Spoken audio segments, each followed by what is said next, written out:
Hello friends, स्वागत है आपका स्पीड ऑफ साइंस में। आज हम पढ़ने वाले हैं ग्रेविटेशन। ग्रेविटेशन क्या कहता है, ग्रेविटेशन का कंसेप्ट देखेंगे। देखिए, ग्रेविटेशन कहता है कि ब्रह्मांड में जितनी भी वस्तु है उसका जो द्रव्यमान है वो एक दूसरे को अपनी ओर आकर्षित करता है। तो ये आकर्षित किस प्रकार से करता है? जब हमारे रूम में जो है बेड और टेबल रखा हुआ है तो वो एक दूसरे की ओर अपनी ओर आकर्षित क्यों नहीं करता है, इसका कंसेप्ट हम लोग समझेंगे। फिर देखेंगे कि अर्थ और मून किस प्रकार से सर्कुलर पाथ में घूम रहे हैं, वो देखेंगे। फिर यहाँ पे समझेंगे कि यूनिवर्सल लॉ ऑफ ग्रेविटेशन क्या है, जो न्यूटन जी ने दिया था यूनिवर्सल लॉ का कंसेप्ट, वो क्या कहता है। तो चलिए दोस्तों, यहाँ पे हम शुरू करते हैं कि ये देखिए, गुरुत्वाकर्षण जो है वो एक नेचुरल फेनोमेना है, प्राकृतिक घटना है, जिसके द्वारा द्रव्यमान एक दूसरे की ओर आकर्षित होते हैं। ग्रेविटेशन जो है ये कोई मैन मेड सोर्स नहीं है कि कोई आदमी आए, कोई साइंटिस्ट आए, इसको बना दिए। ये एक नेचुरल फेनोमेना है, ये स्वतः ही होता रहता है। जैसे देखिए, यहाँ पे मान के चलिए ये बड़ा चट्टान है, ये बड़ा चट्टान है, इसका द्रव्यमान है। और ये जो है एक, इस पे एक कोई स्टोन छोटा सा रखा हुआ है, 1 kg का है, 1 kg का रखा हुआ है, ठीक है। तो यहाँ पे ये जब कहता है इसका ग्रेविटेशन का नियम कि प्रत्येक वस्तु का जो द्रव्यमान है वो एक दूसरे को अपनी ओर आकर्षित करता है, तो ये इसको इधर खींचेगा और ये इसको जो है इधर खींचेगा। जब ये अपनी द्रव्यमान जो है एक दूसरे को अपनी ओर आकर्षित करेंगे तो ये खींचा क्यों नहीं पाता है। यहाँ पे देखिए, जो यहाँ पे इन दोनों के बीच में, एक सेकंड, देखिए यहाँ पे जो इन दोनों के बीच में, जो इसके और ये फर्श के बीच में अट्रैक्शन फोर्स लग रहा है, अट्रैक्शन कर रहे हैं, ये फ्रिक्शन फोर्स लग रहा है, वो 1 न्यूटन का लग रहा है। और इसको खींचा, जब ये खींचेगा तो इसको 1 न्यूटन से ज़्यादा का बल लगाना पड़ेगा तब तो ये खींचेगा। लेकिन यहाँ पे जो ये खींच रहा है वो 0.0000002 न्यूटन से खींच रहा है, तो कभी खींचा ही नहीं पाएगा। या इम्पॉसिबल है कि ये इसको खींच पाए। इसको खींचने के लिए इसको ज़्यादा न्यूटन का फोर्स लगाना पड़ेगा। अब ये ज़्यादा न्यूटन का फोर्स क्यों नहीं लगा पाता है? क्यों? क्योंकि इसका द्रव्यमान जो है बहुत कम है, इसका द्रव्यमान बहुत कम है, इसलिए ये नहीं खींच पाता है। आइए यहाँ का कंसेप्ट हम लोग देखते हैं। यहाँ का देखेंगे, ये अर्थ वाली और मून वाली देखेंगे तो कंसेप्ट बिल्कुल क्लियर हो जाएगा आपका।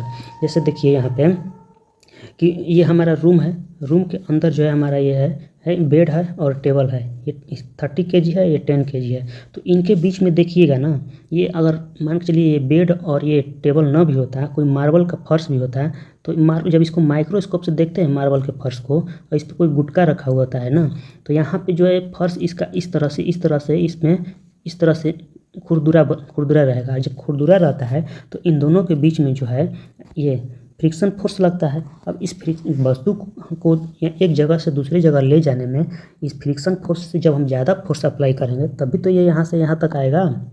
वही बात यहाँ पे हो रहा है कि ये वस्तु जो है फ्रिक्शन फोर्स यहाँ पे जितना लग जा रहा है ना, कि ये ट्रांसफ़र नहीं हो पा रहा है। अब ये देखिए, चंद्रमा के केस में क्या होता है। चंद्रमा और अर्थ के बीच में जो है, ये तो हमारी पृथ्वी हो गई, हमारे प्यारी पृथ्वी हो गई।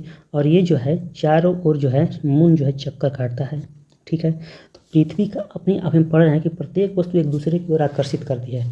ज़्यादा मास देखिए यहाँ पे अर्थ है, अर्थ अपना ग्रेविटेशन फोर्स से मून की तरफ लगा रहा है, मून जो है अपना, चंद्रमा जो है वो पृथ्वी की तरफ लगा रहा है। और देख, जैसे आप झूला झूल रहे होंगे, कोई है यहाँ पे, यहाँ से ऐसे झूला झूल रहे हैं सर्कुलर पाथ में, तो लगता है ऐसे घूम रहा है सर्कुलर पाथ में, तो लगा कि अरे अब फेंकाएंगे, अब फेंकाएंगे, अब फेंकाएंगे, अब फेंकाएंगे, अब फेंकाएंगे, लेकिन फेंकाता नहीं है। यहाँ जैसे आता है ये यूँ ऐसे घूम जाता है, यहाँ आया, फिर यहाँ से यूँ ऐसे घूम जाएगा, फिर यहाँ आया, यहाँ से यूँ ऐसे घूम जाएगा। इसी तरह ये घूमता रहता है, लेकिन बाहर नहीं हो पाता। ये क्यों नहीं होता है? क्योंकि ये जो है इसमें सेंट्रीफ्यूगल फोर्स लगता है बाहर की तरफ, बाहर की तरफ जो है अपकेंद्रीय बल लगता है, इसलिए ये बाहर नहीं फेंकाता है।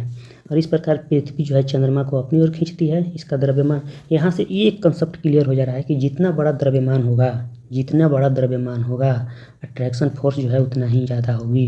कहने का मतलब कि ग्रेविटेशन फोर्स उतना ही ज़्यादा होगा। अगर द्रव्यमान ज़्यादा है, अगर मास ज़्यादा है दोनों बॉडी का, तो जो है ग्रेविटेशन फोर्स भी यहाँ पे ज़्यादा लगेगा, ये कह रहा है यहाँ पे।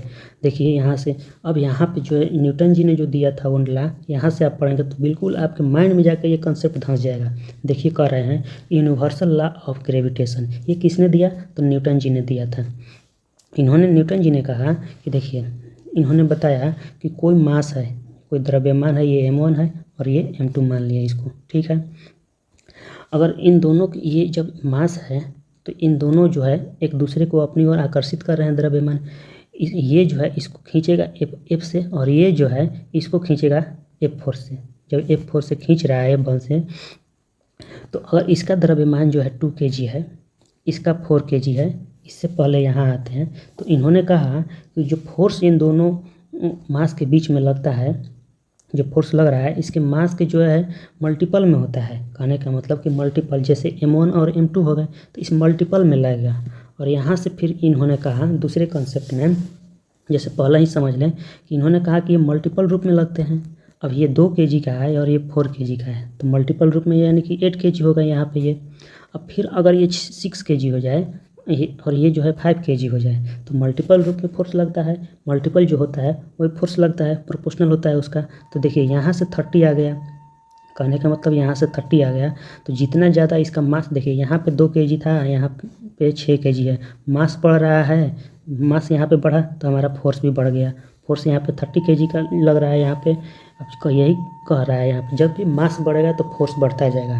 दूसरा कंसेप्ट में कहता है कि फोर्स जो है इन्वर्सली प्रोपोर्शनल होता है किसके, ये इन्वर्सली प्रोपोर्शनल का साइन है, ये इन्वर्सली प्रोपोर्शनल होता है किसके, तो इन दोनों के बीच में जो दूरी है r, इन दोनों के बीच में जो दूरी है इसके वर्ग के बराबर, वर्ग के व्युत्क्रमानुपाती होता है। अब इन दोनों को समराइज करते हैं यहाँ पे। देखिए जब समराइज करेंगे तो एफ जो है यहाँ पे इन्वर्सली यहाँ एफ जो है डायरेक्टली प्रोपोर्शनल होता है m1 m2 के, बट ये जो है इन्वर्सली प्रोपोर्शनल होगा किसके, r स्क्वायर के, ये 1/r स्क्वायर के। तो 1 ऊपर हो गया, ये r स्क्वायर हो गया। अब देखिए जब ये जो है प्रोपोर्शनल का साइन हटेगा तो g आएगा, ये जो है जी हमारा यहाँ पे आएगा। अब देखिए जी आया तो यहाँ से हो गया जी m1 m2/r स्क्वायर। जी को हम लोग कहते हैं ग्रेविटेशनल कांस्टेंट है, ये यूनिवर्सल ग्रेविटेशनल कांस्टेंट है, ठीक है। तो यहाँ पे एक चीज़ और समझते हैं कि यहाँ पे जो है इसका यूनिट अब हम कैसे निकालेंगे। जैसे ये तो ग्रेविटेशनल कांस्टेंट आ गया, ये इसका यूनिट कैसे निकाले हैं, एक चीज़ यहाँ पे देखिए ये तो हमारा फार्मूला यहाँ से निकल करके आ गया। अब देखिए जब जी का वैल्यू हम लोग निकालेंगे तो क्या होगा, जी तो यहाँ से इधर जाएगा, जब इधर जाएगा तो जी बराबर हो जाएगा f(r²/m1 m2 हो जाएगा। अब इसका यूनिट हम लोग निकालने हैं तो फोर्स को हम लोग न्यूटन में लिखते हैं और ये आर है, आर यानी रेडियस को किस में मापते हैं हम, मीटर में। r स्क्वायर है तो यहाँ पे क्या होगा, मीटर स्क्वायर हो गया बटे में। अब देखिए m1 m2 मास है यानी कि kg इंटू kg, यहाँ पे kg इंटू kg, इसी को लिखा है क्या, इसी को kg स्क्वायर में हम यहाँ पे डायरेक्ट लिख दे रहे हैं kg स्क्वायर। ये जो है इसका यूनिट होता है कैपिटल जी का, ग्रेविटेशनल कांस्टेंट का, यूनिवर्सल ग्रेविटेशनल कांस्टेंट का। देखिए यहाँ पे ये तो यूनिवर्सल ग्रेविटेशनल जो कांस्टेंट है उसका जो लॉ है वो तो न्यूटन जी ने दिया था, ये न्यूटन जी ने दिया था। बट यहाँ पे जो जी का मान है, कैपिटल जी का जो वैल्यू है, ये जो है हेनरी कैवेंडिश ने दिया था, एक वैज्ञानिक थे, साइंटिस्ट था हेनरी कैवेंडिश, इन्होंने दिया था। ठीक है दोस्तों, अब हम अगले वीडियो में मिलेंगे और बेसिक कंसेप्ट के साथ। अगर इसमें कुछ छूटा होगा तो वो हम आपको अगले वीडियो में मिलेंगे। तब तक वीडियो को लाइक और सब्सक्राइब करें।